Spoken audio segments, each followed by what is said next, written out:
Is New Zealand entering a major crisis, or we are just going through a massive growing pains? If you look closely at the latest headlines, a pretty wild picture starts to emerge. Let's start with where it hurts the most. The wallet. The financial advisors are pointing out really trouble trend right now. Record numbers of houses sold are trapping into their Kiwi savers funds early under significant hardship rules. People are literally raiding their retirement nests just to stay afloat, pay their current mortgages, and survive the cost of living squeeze. And speaking of economic pressure, the ACT Party just laid out its immigration platform. They want stricter English language requirement and a potential $6 a day migrant tax on temporary work visas. The idea is to make sure migrants contribute to infrastructure from day one. But here is the catch. If we make it too hard or too expensive for skilled migrants to choose New Zealand, we risk a scare away exact talent we need desperately, fixing our struggling core services. It is very delicate balancing the key points. While we debate the future of infrastructure, our current setup is showing serious sign of strain. On Saturday, a Metlink commuter train derailed, leaving 6 people injured. The line is now closed indefinitely while investigators are trying to figure out exactly what happened.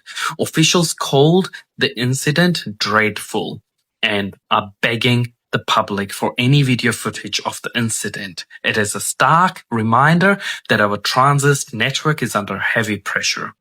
And it is not just on the tracks. It is in the air too. Air New Zealand is staring down a massive $35 million financial deficit. Even though they clawed back $55 million in compensation from global engine manufacturers for grounding their fleets, it still left them away short, covering their true lost earnings, flight disruptions.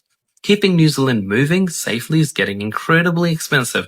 $220 million power move? But look, it's not all bad news. In fact, one of our most iconic companies just made a massive power move, defying the serving national downturn in commercial infrastructure. Yes, Fisher & Paykel Appliances has officially finished its brand new $220 million global headquarters in Penrose, Auckland. The place is massive, and it is actually New Zealand's largest mass timber project. It includes a massive central social kitchen and state-of-the-art research labs. Why does this matter? Because local New Zealand manufacturing has been facing a scary trend of shutting down and pulling back. Fisher & Paykel is doing the exact opposite. Now they're backed by their multi-billion-dollar Chinese parent company, Haier.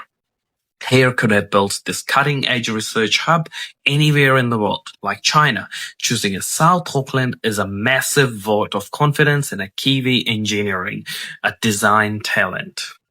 It proves high-value innovations can still thrive here, even when the local economy is doing it tough. Fast fixes and future lows. To wrap things up, the government is trying to move fast a few emergency lifelines.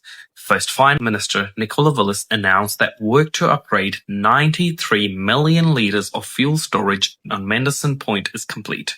Because of the ongoing instability in the Middle East, the government is using these tanks to hold newly purchased emergency diesel reserves. With the first shipment arriving in next 2 weeks, it is textbook's insurance policy second to help ease those brutal waiting times at hospital emergency departments. Qualified paramedics will soon be legally allowed to prescribe medication directly to patients out in the community. This should stop people from needing to rush to hospital just for a basic prescription.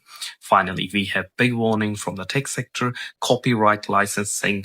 New Zealand is calling for a special tribunal to handle artificial intelligence and copyright disputes. The government signaled that a proper AI legal framework won't be ready until 2027, and its industry leaders warn the New Zealand as a lagging dangerous